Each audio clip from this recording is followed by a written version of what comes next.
যে ব্যক্তি প্রত্যেক শুক্রবারে জুম্মার দিন সূরা কাহাফ একবার পড়বে, আল্লাহ তাআলা তাকে 3টা ফজিলত মর্যাদা দান করবে।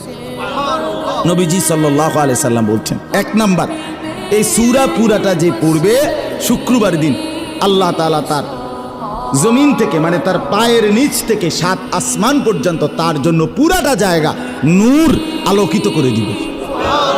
2 নাম্বার, পরবর্তী শুক্রবার পর্যন্ত 8 দিন সে যাবতীয় ফিতনা, যাবতীয় মুসিবত থেকে নিরাপদ থাকবে।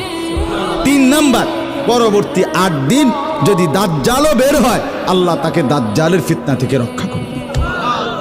এই জন্য যাদের হিম্মত হয়, মহব্বত লাগে, দিল লাগে, তো তারা প্রত্যেকেই চেষ্টা করবেন প্রত্যেক শুক্রবার দিন সূরা কাহাফ তেলাওয়াত করার।